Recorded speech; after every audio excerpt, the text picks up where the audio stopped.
Você entende? E por isso nós vamos nessa noite ao 14º grau da consciência crística, onde nós temos como tema, desculpa aqui que eu avacalhei tudo aqui, nós temos como tema a não domine, sirva. Não domine, sirva. Os apóstolos e outras pessoas estavam seguindo Jesus para Jerusalém. Jesus está indo aí para o último estágio de seu ministério. Ele tem uma percepção, tá? Jesus era sensível, aquilo que nós chamamos de sexto sentido, aquela capacidade natural que os seres humanos têm, mas que alguns não desenvolvem. E quando alguém desenvolve essa capacidade natural da sensibilidade, os outros pensam que ele é um médium, que ele é alguém muito espiritual, que ele é alguém... Não, ele só é alguém que dá vazão aos seus sentimentos e às percepções que recebe. Todos somos receptores e também transmissores de energia. Todos nós. Só que nossas energias, elas agem mais e se manifestam mais dentro do amor. Então é mais fácil uma mãe ter um sentimento de percepção de algo que está acontecendo com seu filho, sua filha, a quilômetros de distância, em outra cidade, em outro país. Uma mãe sente lá dentro, está acontecendo alguma coisa, e corre no telefone e liga. E não é que na hora que liga está acontecendo mesmo? A filha está lá chorando, ou o filho, e está diante de um quadro negativo, está diante de alguma coisa. Meu Deus, mãe, foi Deus que fez tu ligar para mim. Às vezes fala assim. E na verdade, isso todos nós temos. Aquela pessoa não é especial. Todos temos. Tá, mas se todos temos, por que todos não temos a sensibilidade? Porque a maioria de nós está sobrecarregado em sua mente com coisas dessa vida. A maioria de nós não se importa com o seu interior. Uma grande parte dos habitantes da Terra não consegue nem responder a pergunta: quem é você? Chega para ele e diz: quem é você? Você não sabe o que dizer. E você sabe por que não sabe? Porque não conhece nada de dentro de si. Tem gente que é engraçado, ele conhece tudo da vida de todo mundo. Imagina essa turma aí do Face, do Instagram, entendeu?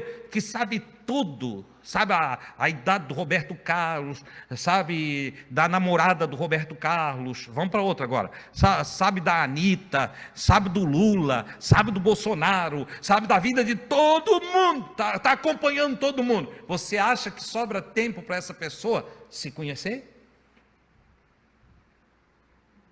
Não tem. Não tem. É uma pessoa vivendo para fora de si, é uma pessoa andando naquilo que na expressão do Cristo, sem teologizar, está no caminho largo. Não, mas eu estou indo à igreja, eu aceitei Jesus, mas vive no caminho largo. E por viver no caminho largo, está perdido. Mas não, entenda a palavra perdido aqui, irmãos, porque ela não vem na conotação está perdido porque vai para o inferno. Esquece isso. Está perdido porque não sabe onde vai parar, não sabe para onde deva ir, não sabe como agir consigo mesmo. É por isso que está perdido. Jesus não colocou essa perdição aqui ligado ao inferno. Porfiai por entrar pela porta estreita, porque largo é o caminho, porque espaçoso é o caminho, largo é o caminho, espaçosa a porta que conduz à perdição. Ele não deu sequência, a perdição infernal, a perdição eterna, a perdição, não.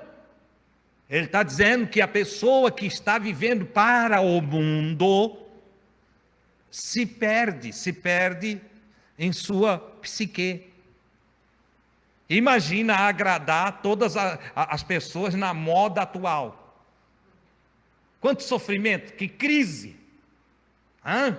Uma mulher que quer andar na moda. Quer andar na moda. A moda muda, me parece aí que a cada 3 meses.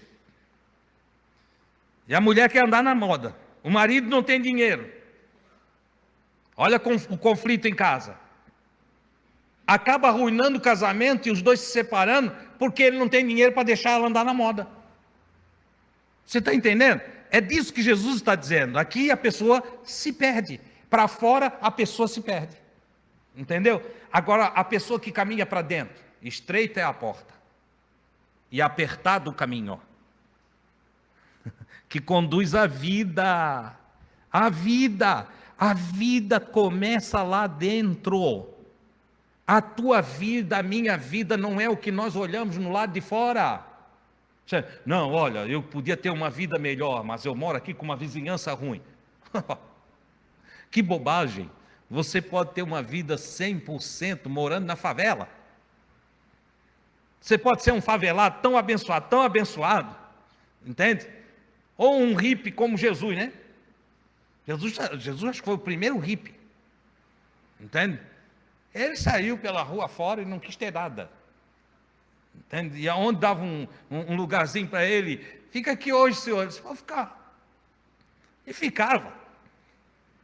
E a casa era iluminada, a casa era abençoada. Imagina, Jesus lá em casa uma noite, né? Tomando café, um vinhozinho. Olha que coisa legal. Jesus, uma tacinha de vinho, eu e a Gui batendo papo com Jesus. Eu já ia chamar o Diego que estava ali embaixo. Débora, Diego, sobe aqui. Olha, vem ver quem está aqui em casa, né? Já ia ligar para o Davi. Bom, daqui a pouco a casa ia estar cheia. Você entende? A alegria de ter Jesus lá em casa. Jesus era isso aí. Entendeu? Mas as pessoas vão torcendo as coisas, vão complicando as coisas.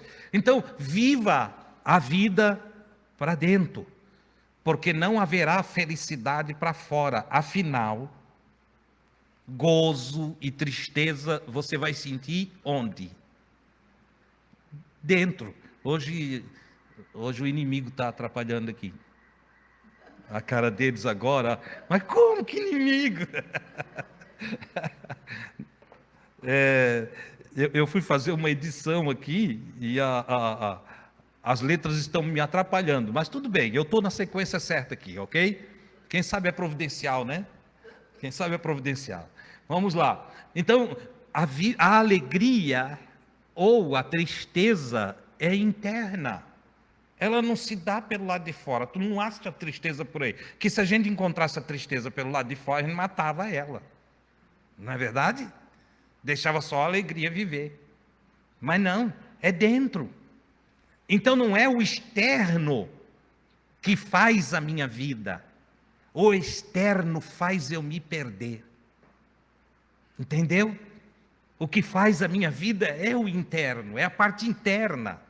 E é neste sentido que Jesus, caminhando para Jerusalém, fala da sua percepção de morte. E diz, olha, nós vamos para Jerusalém, e praticamente essa é a nossa última viagem, porque chegando lá vão entregar o Filho do Homem. Eu me esqueci de dizer onde está escrito, né? Nós estamos falando de Mateus, capítulo 20, versículos 18 a 28. Acompanhando Jesus estavam os 12, e estavam algumas mulheres que acompanhavam Jesus. Estou convencido de que Jesus tinha uma escola com 120 discípulos frequentadores assíduos, certo? Fora esses 120, outros eram acompanhantes esporádicos e estavam sempre andando. Quando os 12 eram os administradores desta escola de Jesus. É interessante porque eu poderia colocar para você que a escola de Jesus dos 120 era uma escola esotérica com S. Ou seja, uma escola que ele às vezes só reunia eles e dizia coisa para eles que não dizia para mais ninguém. Só para eles. tem textos bíblicos mostrando isso para nós. Se você quiser, depois me indaga, me lembre, e eu te dou os textos bíblicos para você ter uma noção de como era assim que funcionava. Ok? Ora, nesse caminhar para Jerusalém, com as mulheres e tudo mais, Jesus estava ensinando sobre o reino. Ele falava muito sobre o reino.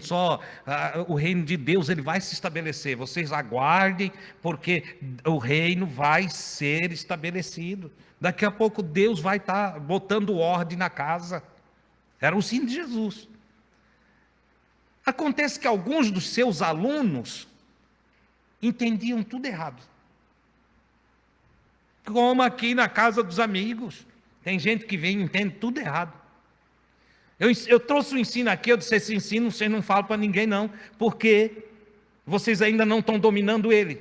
Mas não deu outra, no dia seguinte tinha gente toda enrolada, porque foram falar para os outros em casa aquilo que eu ensinei aqui, e eles não sabiam dar os caminhos para o entendimento daquilo ali. Entendeu? Principalmente quando desmistificamos Satanás.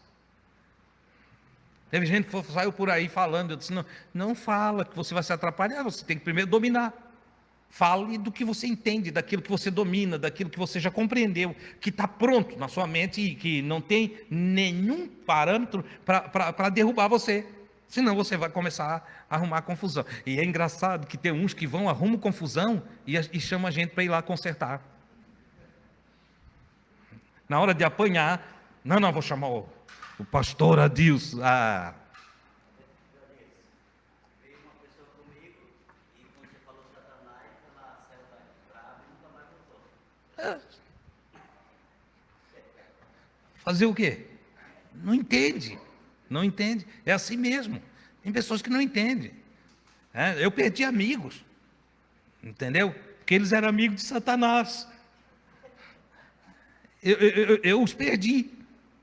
Porque eles queriam um diabo de estimação para levar na coleira, igual quem anda com um cachorrinho passeando na beira-rio.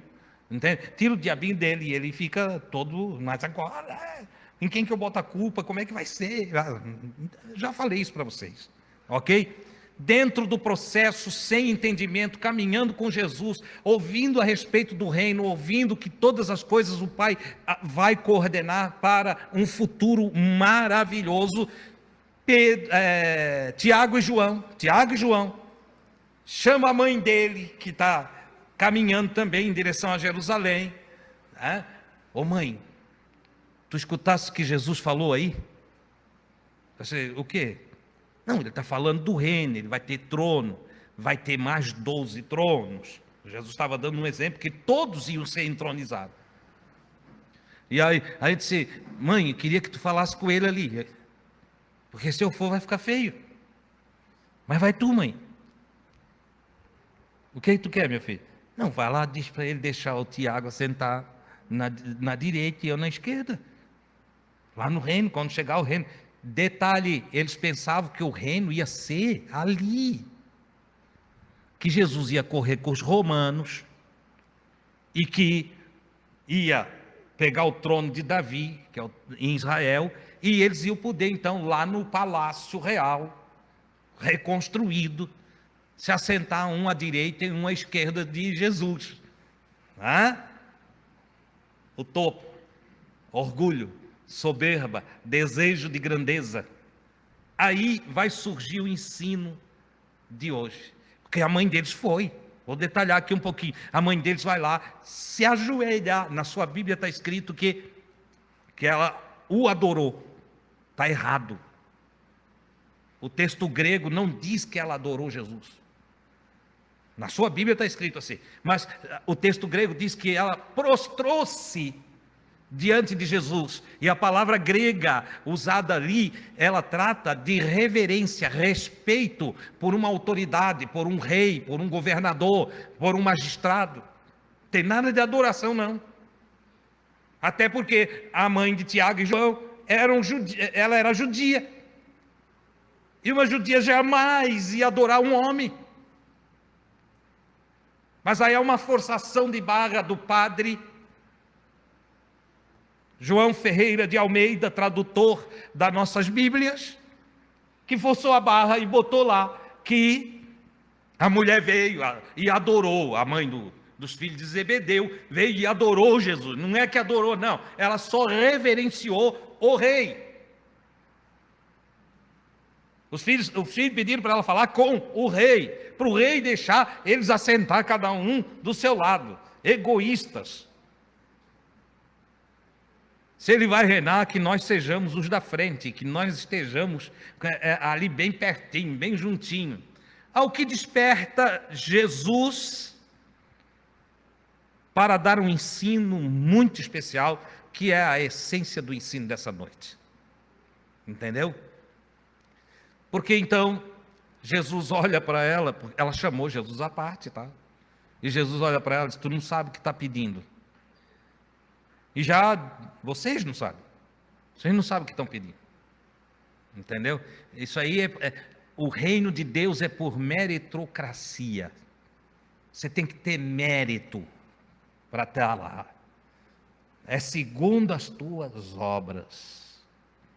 Não é, não, mas é a graça. Que graça o quê? A graça perdoa os nossos pecados e nos insere novamente no relacionamento com Deus. Mas o processo é obras. É por isso que o irmão Tiago fala lá, a fé sem obras é morta. Eu creio em Deus, mas eu faço tudo que Deus, contra o que Deus diz. Eu tenho uma fé em Deus só para receber bênção, para andar direito, não. Eu creio em Deus Pai, em seu Filho Jesus Cristo, e no Espírito Santo, e faz aquela 9 horas toda, para fazer uma reza tola, para daqui a pouco estar andando todo errado ali. Entendeu? É igual preparar a quaresma para tirar os pecados do carnaval. Entendeu? Premeditadamente quer aprontar todas no carnaval, mas aí já deixa a quaresma prontinha para se purgar das bagunças do carnaval. Vai enganar outro, Deus não é otário. Negócio com Deus é diferente, tem que ter mérito. O sujeito tem que confiar e a sua confiança deve ser comprovada pela sua coragem, fidelidade, entende? Ousadia de servir e fazer as coisas como Deus manda. Senão, não é nada. Poder de Deus é o resultado da minha fé. Poder de Deus não é pular, não é dançar, não é gritar, não é profetizar, não é ter visão. Poder de Deus é ter coragem para encarar a vida com fidelidade e plena confiança em Deus. Isso é poder de Deus. Poder de Deus é o que os apóstolos tinham, que mesmo sendo ameaçados de morte, não calavam a sua boca a respeito do caminho da verdade e da prática da justiça. Diante de ameaças de morte, eles continuavam falando, não, Deus é maravilhoso, temos que servir a Deus. Jesus nos ensinou a servir a Deus. Vai morrer, pode matar, mas nós vamos morrer, o nosso sangue vai se derramar por aí, mas o nome do Senhor será glorificado na nossa vida. Esse é o segredo do caminho de Deus. Jesus pega e diz para eles, vocês não sabem o que estão pedindo, vocês não vão ter nada disso, entende? Nesse momento, como é que vocês acham que ficaram os parceiros, os 10 amigos de Tiago e João? Ficaram indignados. Imagina o Pedro brabo. Já cercaram os dois, isso aqui, pedido é esse, o que vocês foram pedir? Vocês estão querendo passar nós para trás? Estão virando petista agora, é?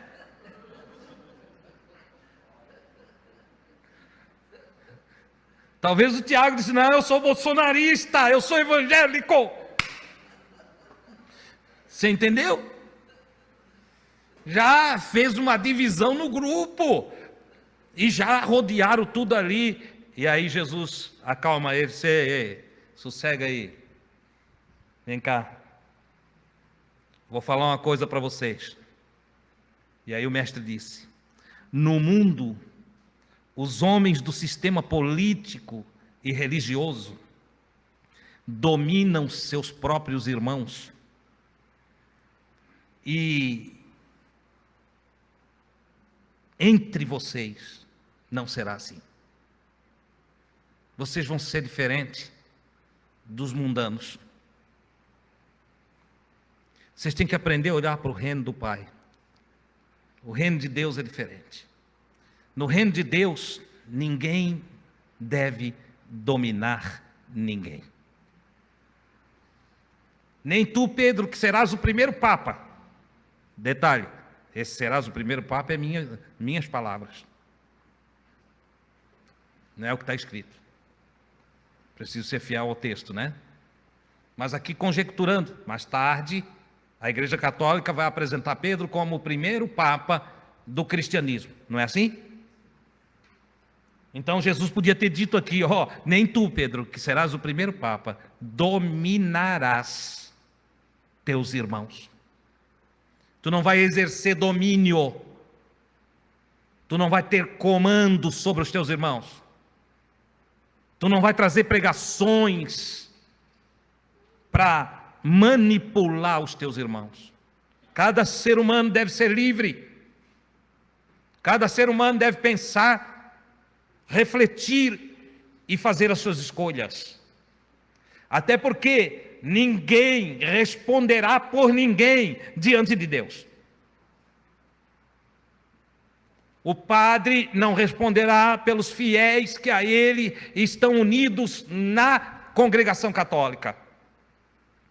O pastor não responderá pelos fiéis que a eles estão unidos no meio evangélico. O pai não responderá pelo filho, nem o filho pelo pai. A filha não responderá pela mãe, nem a mãe pela filha, mas cada um dará conta de si mesmo diante do Criador. Cada um vai usar da sua inteligência para viver, e na hora da prestação de conta, ninguém chegará acompanhado de papa, bispo, pastor presidente, e seja lá quem for. Ninguém, nem teu pai e a tua mãe fará o caminho do cruzamento da vida entre a matéria e a imatéria. Cada um se apresentará diante de Deus com as suas obras.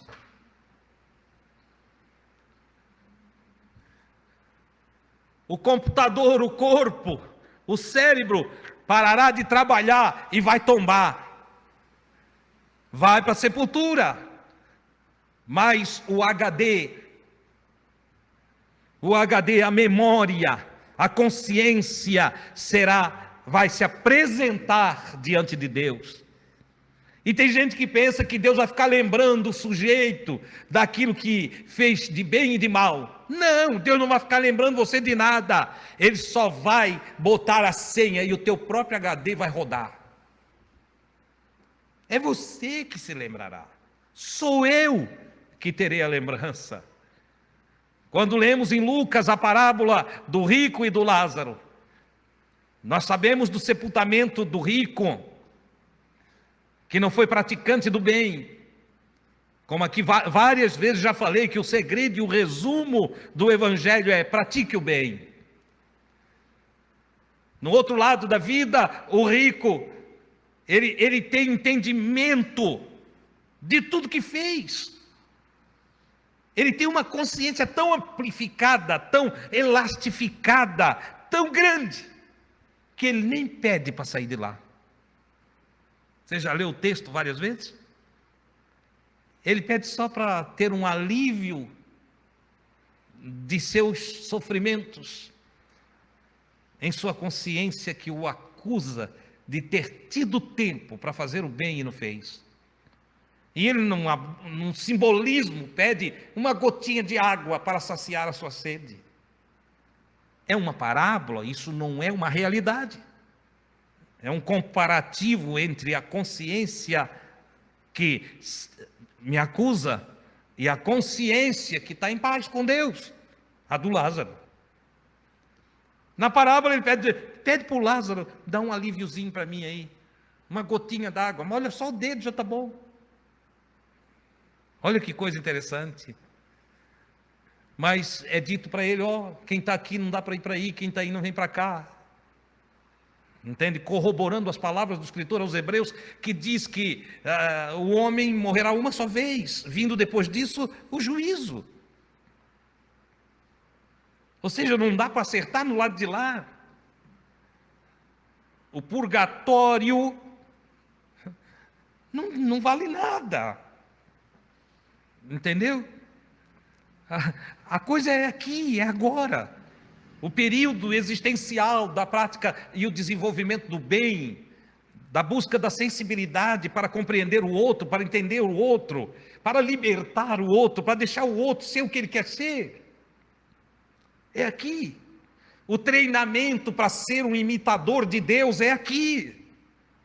Por isso o apóstolo Paulo escreve e diz: sede imitadores de Deus como filhos amados. Imitem a Deus, suportem-se uns aos outros, façam o bem uns pelos outros, queiram a promoção do outro, alegre-se com os que se alegram, para chorar, e chorem com aqueles que choram. Isso é empatia. Eu me regozijar com a tua vitória. Tem gente que é o contrário, quem é do mal, quem tem o espírito de Caim, fica muito invejoso e triste quando tu prospera. Mas aí esse não está com Deus, não é que ele está ausente de Deus, não, ele não está entregue à vontade de Deus. Mas o homem, a mulher entregue à vontade de Deus, ele quer ver a alegria do outro, ele fica todo contente, ele fica mais contente com o outro prosperando do que com ele mesmo. É possível que dentro do processo, alguém que vê o outro prosperar faça até uma festa, vamos fazer uma festa porque você prosperou. E se é ele mesmo, ele fica quieto. Isso é humildade. Isso é humildade. O mestre então diz: olha, aí no mundo, a liderança, seja ela religiosa ou política, tem um objetivo: dominar vocês. Cada ensino deles é para dominar vocês. É para amarrar vocês. É para fazer com que vocês fiquem refém das suas doutrinas, das suas leis, dos seus regimentos, das suas ideias. E ele olha para os seus discípulos e diz: mas vós não sereis assim. Pelo contrário, ele disse: quem quiser ser o primeiro, quem quer estar na ponta, quem quer presidir, quem quer governar, quem quer ser o mestre, quem quer ser o líder, é uma questão nem de vocação. Ele está dizendo que quem quer ser, quem carrega no coração a ideia de galgar esses postos, quem quiser ser o primeiro entre vocês tem que ser o vosso escravo. Palavra. Quem quer ser o primeiro, seja escravo. Se tu quer ser, nesse sentido, o que o mestre está colocando é o seguinte: a grandeza no reino de Deus não está na posição que tu ocupa, está no serviço que tu prestas. Quer ser primeiro? Então sirva os teus irmãos. Queres ser primeiro? Te faça escravo. Te faça escravo. Eu anotei aqui, você sabe o que um escravo faz? Um escravo serve o seu senhor, sem esperar nada em troca, nem muito obrigado. Jesus conta uma história, se não me foge a memória, está em Lucas capítulo 17, versículos 7 a 10, ele conta uma história de um homem que estava no campo com os seus escravos. E ele vem para casa e Jesus disse: vocês acham que ao chegar em casa ele vai dizer para o escravo: te assenta aí e come, bebe? Não, ele vai dizer: lava os meus pés, prepara a comida que eu vou comer, põe na mesa, me sirva, e depois, quando eu terminar de comer, então você coma também. Primeiro o seu senhor, E depois ele disse, e vocês acham que o escravo vai ficar esperando, com alguma expectativa, o escravo vai ficar ruim? Poxa, vim de lá da roça agora com ele, bem que ele podia deixar eu comer. Não, o escravo se apressa em pegar a água, lavar os pés do seu senhor, entende? Preparar a comida, dar a comida, e quando tudo está feito, então o seu senhor se recolhe, vai dormir, e ele vai comer e vai se lavar. Você entende? Essa é a condição de um escravo. E Jesus está dizendo assim: se você quer primazia, se você quer ser o primeiro, entendeu? Se você quer sentar no meu lado aqui no reino, então sai por aí sendo um escravo dos outros. E Jesus podia falar isso, porque ele fazia isso. É ele que na última ceia vai pegar a bacia com água, vai tirar a sua túnica e ele vai dar o exemplo para os seus discípulos. Que diferença dos pastores de hoje, hein? Que diferença dos padres que conhecemos. Hã?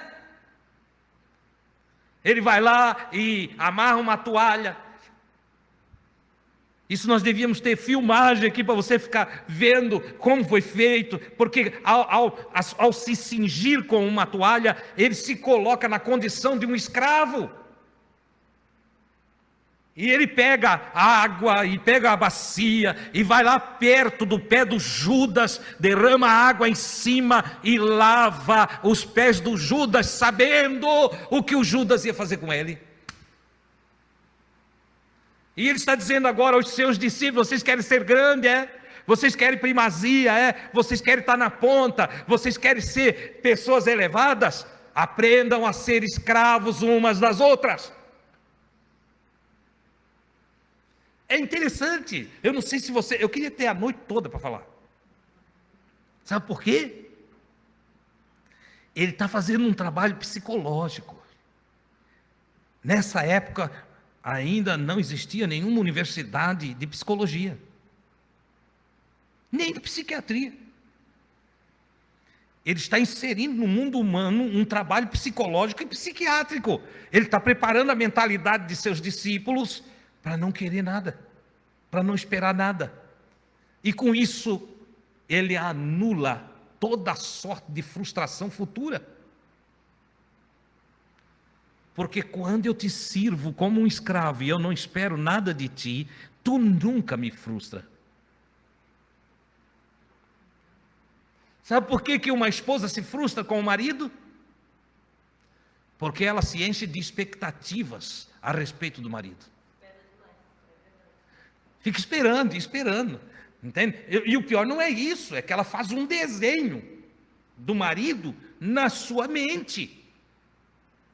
E ela é capaz de ela preparar, ela não telefona para ele, não diz nada para ele, mas ela vai lá fazer franguinho frito, batatinha frita, ela pronta tudo, diz: quando ele chegar, vou abrir uma garrafa de vinho, nós vamos fazer um almoço legal, nós dois hoje, e eu estou pronta para o crime.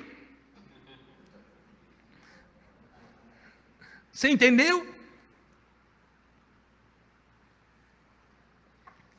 Ele está lá atribulado no serviço, está dando tudo errado, o comprador desistiu de comprar, né? O pedreiro que está construindo foi embora, deixou ele na mão, ainda deixou um pouco de dinheiro que levou, não pagou, e aí vai, entende? E ele vem para casa, o trânsito todo emperrado, teve uns 10 que deram uma fechada nele daqui e de lá, ele está, entende, igual um dragão, entende? Se você visse ele espiritualmente, dentro da sua mente, tem um dragão com a boca aberta e fogo saindo, pelos ouvidos, nariz e boca, entende? E aí ele chega, e quando ele chega, ela já perdeu todo o estímulo também, porque ele está atrasado, mas ele não está sabendo de nada. Ele não está sabendo de nada. Ela não trabalhou como uma escrava. Ela trabalhou com expectativas, como senhora dele. E ele mal bota o pé na porta, ela já solta a dinamite, né? Isso é hora!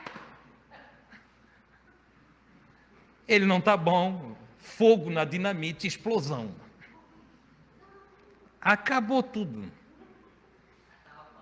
O vinho fica azedo, igual vinagre. O franguinho quentinho, entende? Vira uma coisa tão ruim que não entra, né? E a alegria da festa dela acabou-se, vira um inferno. Você entendeu? Por que acontece? Por causa das expectativas. Das expectativas. Detalhe aqui para as irmãs: quando quiser o cara bem em casa, vai mandando umas mensagenzinhas, né? Quem sabe até acalma ele no serviço. Manda uma figurinha para ele, provoca o triste. Entendeu? Aí ele já vai se tocando. Nós homens, nós não sabemos fazer essa leitura que as mulheres sabem, né? Elas com um olhar capturaram tudo aqui, ó. Tum. Mulher tem um olho fotográfico, é extraordinário, entendeu? Num instantinho, ela olha aqui, ela só dá uma olhadinha para lá, já sabe quem está de tênis, quem está de sapato, qual. Meu Deus do céu, eu nunca vi saber tanto, entende? Nós homens não, a gente não presta atenção nas coisas, e a gente foca. A mulher, e a gente é focal, entendeu? Então tens que, se tu quer um franguinho com vinho e tens alguns maus pensamentos na cabeça com relação a ele, entende? Manda lá uma coisinha e outra, tem uma coisa, pode mandar uns 5, 6, porque não é no primeiro que ele vai entender, não. Expectativas. Agora imagine o que Jesus está dizendo. Jesus está dizendo: vivam um para o outro, querendo ser escravo do outro. Então não tem expectativa. É nesse sentido que ele está colocando. Aí você se diminui, e nesse diminuir-se, você se torna grande. Você se torna principal. Você não está buscando ser, e você se torna o principal. Entendeu? Se eu quero agradar você, você só vai me tratar bem. Você não vai me tratar mal. Essa é a grande verdade. O Pedro aprendeu isso. Na sua cartinha ele disse: quem vos fará mal, se fordes zelosos do bem? Se vocês capricham para fazer as coisas boas para as pessoas, quem é que vai ficar ruim contigo? Não fica.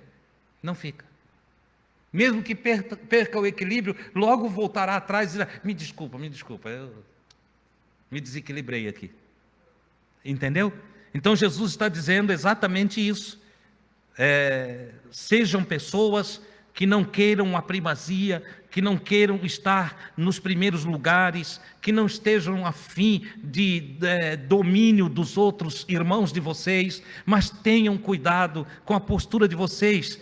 Se vocês querem ser grandes, querem ter o primeiro lugar, se façam escravos. Se vocês querem ser grandes, sirvam, porque a grandeza para Deus é a grandeza daquilo de bem que eu posso fazer para você. Faça o bem. E agora imagine, eu sempre que vejo o Evangelho, eu já disse, o Evangelho é para mim. E ao olhar o Evangelho para mim, eu disse: poxa, lá em casa eu preciso fazer isso. Eu preciso levar isso para o meu relacionamento lá em casa.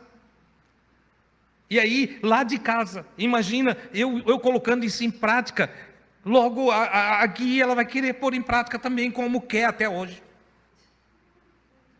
Agora estou dando testemunho dela. É exatamente o que ela faz. Às vezes eu estou lá na cama, lá, assistindo TV, e eu vou levantar para ir buscar um copo d'água, ela olha para mim: não, deixa que eu pego. Ela tem um cuidado comigo, não sei o que quer lá no futuro também, mas... Entende? A verdade, não, aqui faz isso com muito amor, com muito carinho. Eu não sei se é também por medo, eu nunca examinei isso, eu preciso ver. Entende? Não, é medo de perder o lugar, já pensou? Brincadeira, ela faz com amor. A Gui me trata bem, ela cuida bem de mim. A Leila cuida bem do Charles e tantas outras. Foi sempre assim, a Gui sempre foi uma bênção na minha vida. E no histórico não tem negatividade.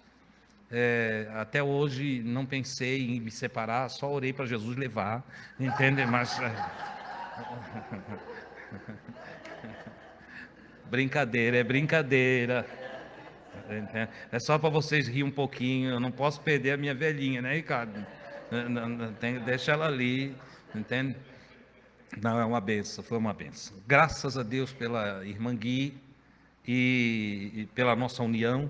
Os filhos que Deus nos deu são maravilhosos, netos, são uma bênção. Eu só tenho que louvar a Deus. Mas precisamos aprender, foi um processo. A gente não chegou aqui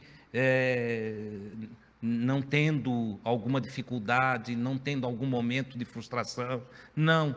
É que quando se colocou na balança os pormenores das coisas, sempre pesou mais o lado bom.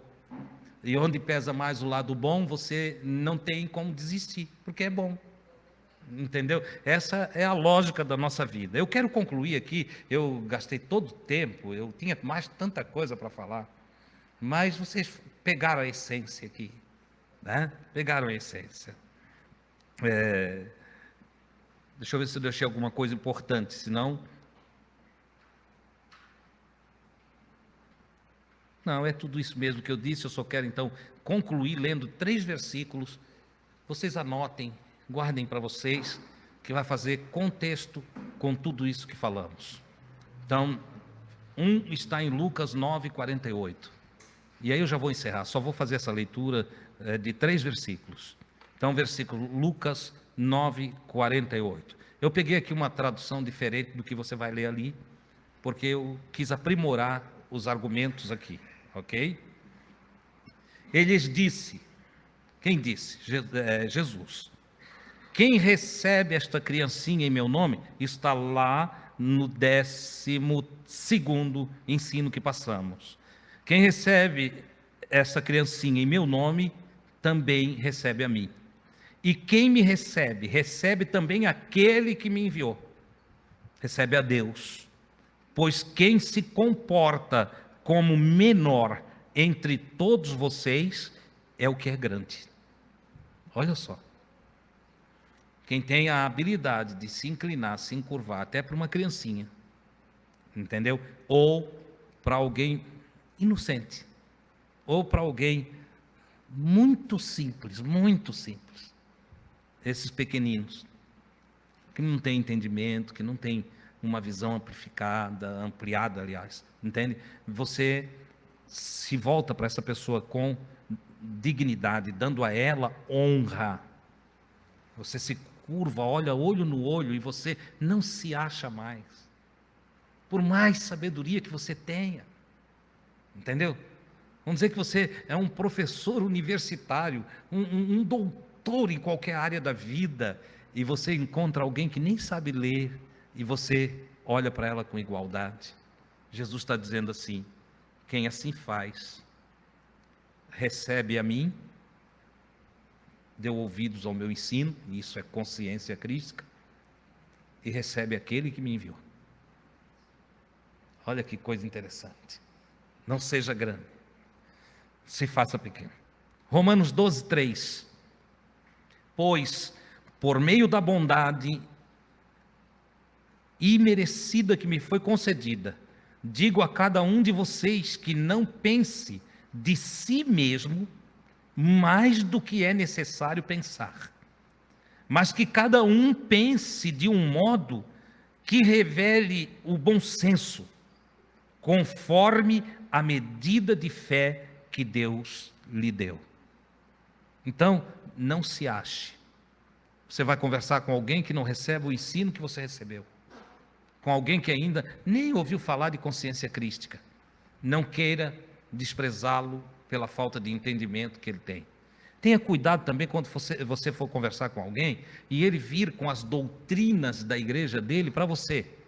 Não vai logo contestando ele. Não. Ouça ele. E depois você vai, com bom senso, semear a consciência crística. Você já parou para avaliar se é bem assim? Eu estava conversando com um irmão e ele trouxe um assunto. E eu olhei para ele e disse assim: você já percebeu que não está escrito assim? Porque muito do que os evangélicos citam é teologia. Não é o que está escrito na Escritura. E misturou-se. E aí, às vezes, cito um dogma, uma doutrina teológica, achando que está escrito na Bíblia. Entendeu? É igual também canções. Às vezes a gente cita a frase de uma canção como se aquilo fosse um registro bíblico. Então nós temos que cuidar, porque a nossa mente às vezes nos trai, né? Então tem que sempre levar a pessoa: você já examinou? Você já viu se é assim? Aí disse: como assim? Não está escrito isso? Eu disse: não. Ô Adilson, mas eu tenho certeza que eu li. Eu disse: vamos ver se está. E aí fomos procurar. E onde ele achava que estava, não estava. E de fato não estava. Porque aquilo não é um ensino bíblico. Você entende? Aí deixei também. Porque não é nosso papel. Não domine. Não domine. Liberte. Sirva. Se ele te pedir explicações, se ele pedir que você sirva, você serve. Ah, irmão, mas nós não temos que chegar e arrombar a porta e arrancá-los da onde estão. Não. Jesus não fez isso. Por que você tem que fazer? Seja sábio. Ok? Último versículo. Gravaram aí? Segundo a graça do Pai, a bondade do Pai que nos foi concedida, ninguém pense de si mesmo mais do que realmente é. Te enxerga, é o que ele está dizendo. Te enxerga, não te acha melhor do que ninguém, não. Ok? Tenha bom senso, conforme a medida da tua fé. Ok? Último, para encerrarmos. Filipenses 2, 3 e 4. Não façam nada por rivalidade, disputando. Não façam nada por rivalidade. Não, porque a minha igreja que é boa, a tua. Não, para com isso. Você quer ouvir uma verdade essa noite? Mais uma, para você fazer uma frasezinha aí e guardar na sua memória? Em todas as igrejas tem algo bom. E agora? Como é que faz?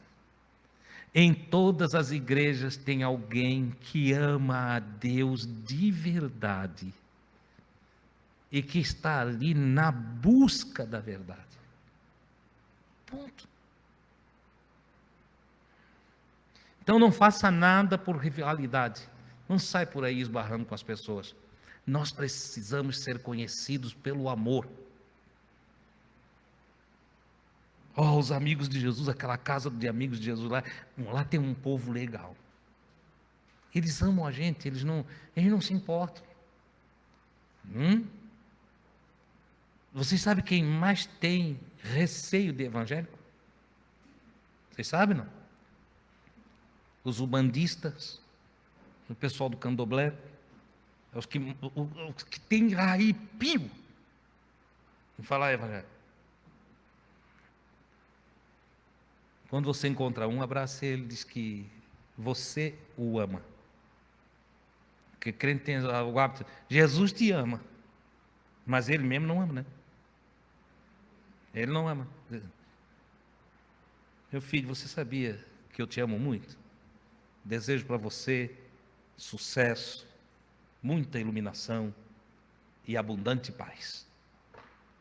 Ele vai andar e vai olhar para ti, ele vai olhar para trás mais 10 vezes para ti, entendeu? Porque você é um abençoador.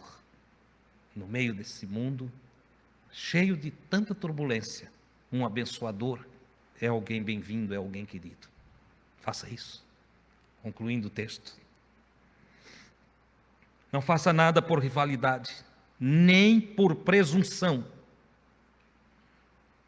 se achando o tal, mas com humildade. Considerem os outros superiores a vocês. Sempre que tu olhar alguém, considera que ele é mais do que você. No contexto do ensino de Cristo, Paulo está só colocando o pingo no i. Jesus disse: te faça escravo dos teus irmãos para tu ser grande. Sirva os teus irmãos para tu ter o primeiro lugar. É assim? Ou vice-versa, tá? Sirva, sirva, sirva, e você será considerado nobre. Ok? Mas faça isso sem rivalidade, sem presunção, com humildade. E sempre considere, olhando para o outro, considere o outro superior a você, buscando não somente os seus próprios interesses, mas também os interesses dos outros. Entenderam? Não domine, sirva. Não domine, sirva. Guarde isso no seu coração e que o Senhor nos ajude a colocar em prática. Isso é saúde, mas isso é bênção. Isso vai te colocar em lugares altos, não pelo teu interesse de estar lá, mas será inevitável. As pessoas bendirão o teu nome, orarão por ti, sem que tu saibas. Em tua volta haverá expressões de bênção para a tua vida. Essa é a verdade do Evangelho. Vamos agradecer a Deus por isso? Fique em pé.